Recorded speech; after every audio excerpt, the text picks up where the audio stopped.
Now, real people, real opinions. Nighttime talk with Niall Boylan. Ireland's classic hits radio. The first thing I want to talk about is something that, to be honest with you, I know people say, Boylan, you can relate to everything.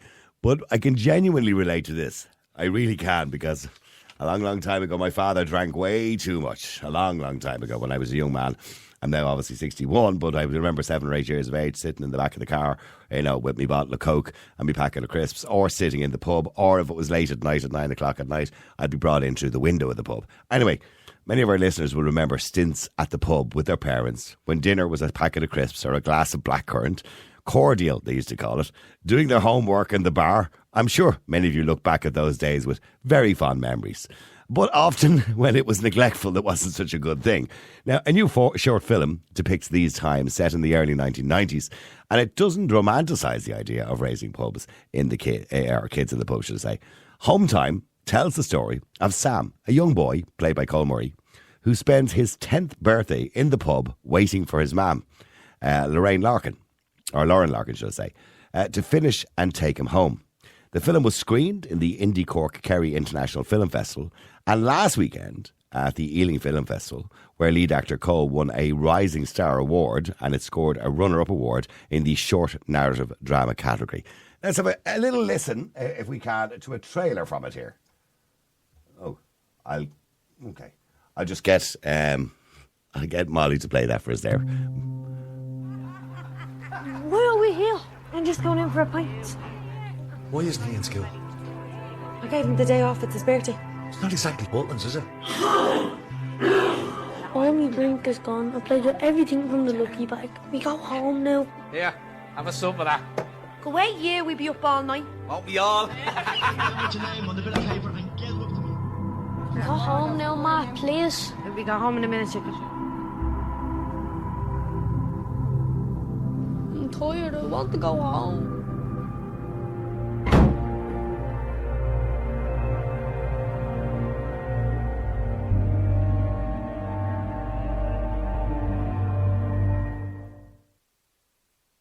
There you go. I mean, there's so many memories for everybody in that, isn't it? I want to go home. Yeah, we're going home in a minute. Just here, there's another glass of Coke for you. Well, Joe McGucken is the writer and producer. Jonathan Lambert is the director and producer. And we want to hear your thoughts, by the way, on were you raised in a pub? Let us know. You can WhatsApp us right now at 085 122 55. That's 087 188 0008. Be giving out the podcast number 087 188 0008. And that's because I have a cold. See, this is what happens when your brain is affected by a cold when you're on antibiotics. Jonathan Lambert and Joe McGucken join me both. Hi guys, how are you? How are you? Very good, Niall Boylan. Thanks very much for joining us, lads. I have to say, lads, that brings back great memories for me, even just listening to that clip. And I think most of us, particularly of my ilk and my era, will remember, being in the pub most of Sunday evening, probably. I remember at one stage, because the kids weren't allowed in after 9 o'clock, you'd be chucked out by the bar manager. He'd be going around like the child catcher from Chitty Chitty Bang Bang, looking for the kids, chucking them all out. And then you'd be brought back into the snooker room window, you know what I mean? So I can remember those days. I mean, who came up with the idea of this first? I'll tell you, this is Joe, the writer here. I'm not a comedian originally. I still am, Irish Right Stay. And I was actually going to sit down and write a comedy song on my guitar about that kind of nostalgic, romantic view that we have. Like, sitting in the back of a pub with your mates. And it was good, for some parts of it. Yeah. But as I was writing the song, I was kind of just saying to myself, like, this is not very funny, is it? It's kind of sad. It is kind of. We laugh at it, but it is actually we were quite neglected when you think about it. Yeah, and you don't really think about it. We don't think about it. We don't really reflect on it too much. And that's what the film was. Then I wrote the script and then sent it over to John, who was the director, and he related to it really strongly as well, and we just had to make it. Yeah. And Jonathan, you obviously had an idea in your head who could play these roles of the mother, the father, and of course Cole Murray, the kid. You had an idea in your head immediately then of how you could kind of make this happen and kind of give this an image. Yeah, no, I could definitely envision it. Like, Joe had wrote something that was very very honest and raw, and I connected with it on that level. But I suppose the biggest challenge for us was to find the young actor Cole, who plays Sam, because it's not an easy role to play. There's a lot of subtle nuance to the whole performance. So we were very lucky to find Cole and to have him in the film. And even listening to the trailer there, it sounds so authentic. We can all remember that line, "Are we going home yet? Are we going home yet?" And your ma, your dad throwing another bottle of Coke in front of you and saying, "Nah, you'll be grand, just drink that up there now. We'll be going home shortly." You know what I mean? And you're sitting there with your homework or whatever it is, and you spend your day in it. I think particularly, Jonathan, probably rural Ireland experienced this more than Dublin, maybe. Sorry, what was that on? Probably rural Ireland, it happened a lot more in than Dublin. Yeah, well, our film is set in the North Inner City. Yeah. And it is kind of specific to that area because that's Joe's experience. That's where he grew up. Yeah.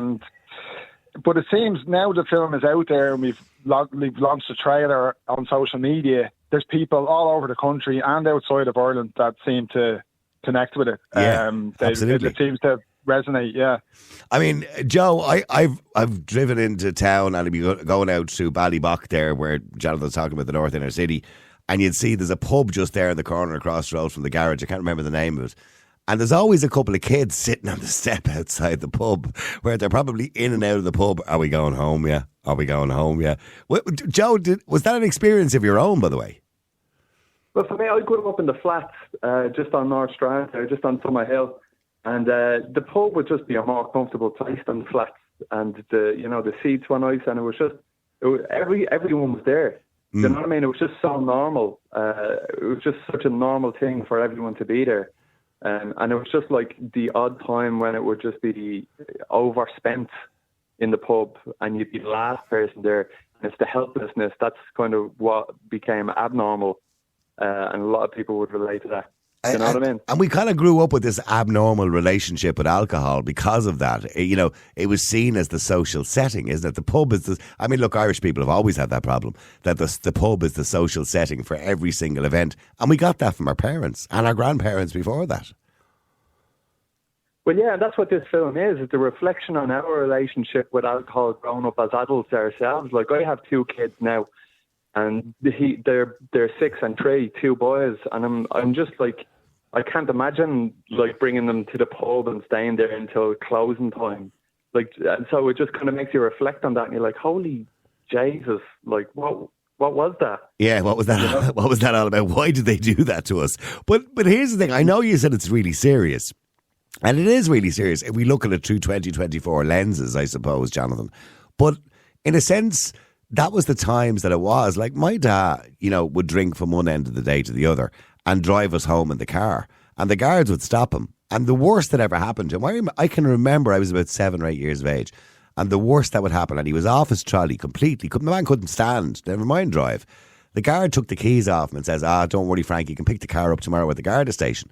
Like, you'd never get done for drink driving. That, like, it was just another world. So we have to look back at it through the lenses of people of the time, Jonathan, I suppose.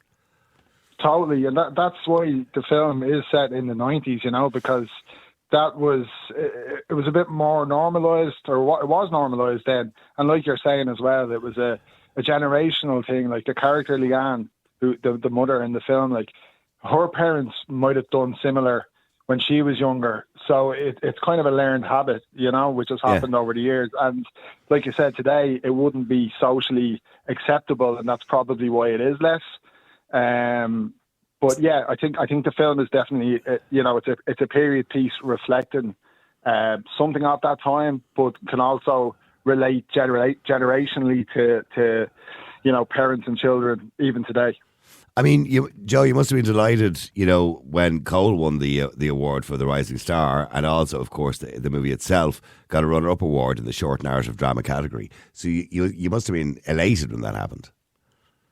Absolutely, but you know what? When you watch the film, you won't be surprised, because his performance, it's Oscar-worthy. It's absolutely incredible. We were filming, and on the day of the filming, like half of the crew were like choking back on the tears because of his performance. Yeah. And it's like, it's really, really powerful. And for the kid his age to pull that off, it's just incredible. It really is. Like, I'm not even watching it there, and people listening at home weren't watching that trailer. They could only hear it. And even listening to it, you could actually put yourself sitting there on those kind of comfortable couches with the round table, the brown round table in front of you, and your ma and dad there with the pints, and you there with your cordial, as my dad used to call it, a blackcurrant or whatever it was, a cordial. You can kind of see yourself sitting there, and you're sick eating crisps all day. And every now and again, one of your dad's mates would turn around and say, "Here, do you want a sip of me Guinness?" I mean, that's how bad it was. Well, we try to capture we try to capture the feeling, and John has done it perfectly, because I had written it down on the script, but the fact that he picked up on even the fact that he's running his finger along the yellow Benton and Hedges ashtray, the smoke stinging his eyes, like we try to get a taste and the texture of the time period and the pub and that sort of feeling, and I think John had done a great job at doing that. Yeah, I forgot all about the fact that, of course, we were smoking in pubs in those days. The place would be actually, the ceilings would be yellow because there'd be so much smoking going on. And I remember sitting in there, I'd be sitting in the snooker room sometimes. I used to be out in the Alsa Club, because that's where my dad used to drink. He worked at the airport. I'd be sitting out in the old Alsa Club at the side of the airport there, and I'd be sitting out in the snooker room, and you'd have 20 or 30 grown men, you know, doing and saying what grown men do, and I'm only 6 or 7 years of age. It's like, it's mad times. Like, you wouldn't dream of it now. I suppose maybe I don't know, Joe, does it still happen much in the inner city? No, not really. It doesn't. I mean, pubs aren't the same as what they used to be. They're not really. It's like, part of it's probably it's too expensive. Part of it is just like we've grown up as a nation. Like, I wouldn't do it.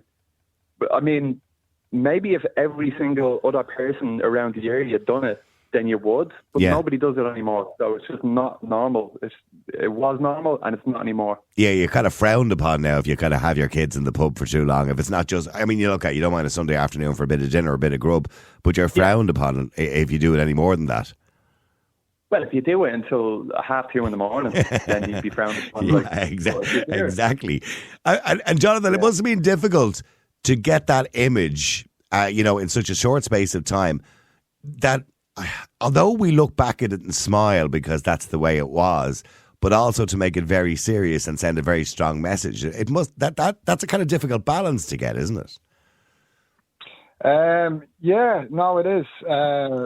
Look, like it's down to the script, like, and Joe portrayed it in the script very honestly. So that's the way I tried to reflect it in terms of making it into a film. But we did want to have bits of humour, and there's some lines in there from the supporting characters which are stuff you would hear over here in pubs, like you're saying there about the kind of adult talk that could go on around kids in pubs, and there is a scene there where, Leanne and her so-called mates are jibing her about where she's going to end up that night or whose bed she's going to end up in. And, right. Her young son, who's 10, is privy to this. So it's...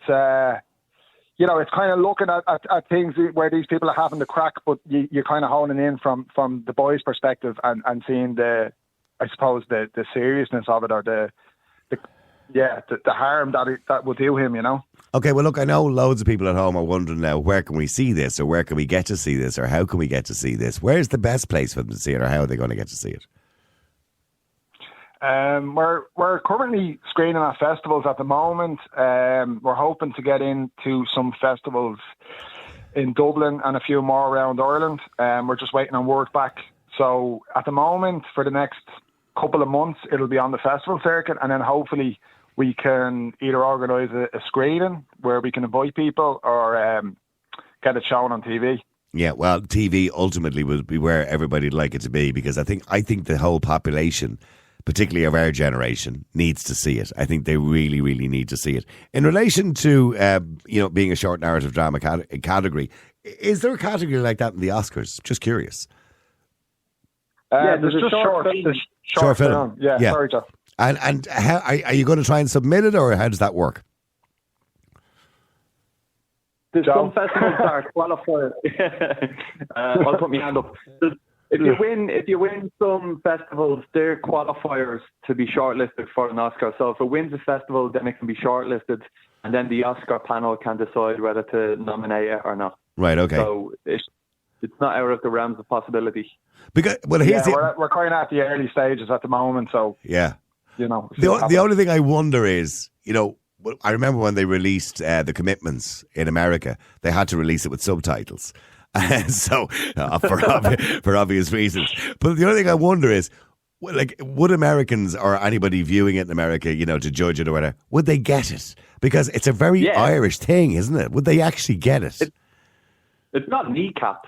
You know, we didn't make it in the Irish language. I think they've become a bit more familiar. I think the Americans have become a bit more familiar with the Irish accent with the help of, well, there's so many Irish actors now, and Irish cinema in America is so big. It's the biggest it's ever been. So I don't think we need subtitles. Right, but maybe okay. we can put closed captions on it. And by the way, the world's the oyster for Cole, of course, you know, because obviously he's doing really well out of this because of that award he got too. So hopefully that'll be good for his career going forward as well. Look, well done, lads. It was a super idea, and it's just something that I can really, really get, you know, and I wish there was more stuff done like this to remind us of how times used to be in this country. But look, it's a wonderful idea. Well done, Joe McGucken and Jonathan Lambert. And I appreciate you coming on to talk about it, and I hope people get to see it at some point, and maybe, you know, RT will give you a few quid and they'll put it on. But look, the best of luck with you going forward and anything else you're going to make, and making this even more successful than it is at the moment. Thank you, Ron. No, appreciate that. No problem at all. There you go. That's Jonathan Lambert, Joe McGucken. And if you get a chance to see it, it is absolutely unbelievable. Hometime is the name of it, by the way. You can get the trailer. The trailer is on YouTube and all the usual places online. It's on social media. But it typifies, I suppose, Ireland, what Ireland was like, probably right up to the kind of mid to late 90s when things started, socially we started to change a little bit, and our reliance on alcohol kind of changed. But we still have that. We still have a bad relationship with alcohol. Not as bad. The older generation do. I've got to say, the younger generation are changing. They don't drink as much. It's the older generation that really, I think, have that bad relationship. Like everything, birthdays, baptismals, confirmations, communions, everything is celebrated in a pub. Well, years ago, it was even worse. And as we all remember, we spent many a day sitting in the pub, just like poor Cole Murray there, when he was spent his 10th birthday in the pub waiting for his mum. And, you know, saying, are we going yet? Are we going yet? Are we going yet? You know, and I can actually envisage it, as I said already, sitting there on those old dirty brown leather sofas, and there was always those kind of round wooden mahogany type tables in front of you, and an ashtray, a black ashtray, you know, filled with butts and the smoke everywhere, and you'd have your bottle of Coke or your glass of blackcurrant, because that was probably cheaper, and a packet of the old, do you remember the old Tato pub crisps, they were called? And every time you ran out of crisps, one of the mates or somebody would buy you another bag of crisps just to shut you up and keep you quiet for a few hours more. You'd be actually sick of crisps. And then sometimes you'd spend the whole dinner there, and somebody would go out and get a takeaway from a chipper, and you'd sit in the pub eating that as well. They'd spend the whole day there. I remember it because my father did it. You know, and then in those days too, by the way, they thought nothing of driving the car home. I remember when my dad would get a new car, the mates would always go, oh, lovely car, yeah. Did you bring it for a drink yet? That's what they used to say. Did you bring the car for a drink yet? Sure, don't worry about it. The car knows its way home. They were the kind of cliches they came out with years ago to excuse themselves for drink driving. Now, we can look back at it and smile, I suppose. But as the lads were saying there, there's a very serious side to it as well. We were technically neglected, but we didn't look at it like that in those days. We were neglected, if you look back at it, with the parents' eyes of 2024, but not the parents' eyes of the 1990s, 80s, 70s, 60s, and back further. Now, real people, real opinions. Nighttime Talk with Niall Boylan. Ireland's classic hits radio.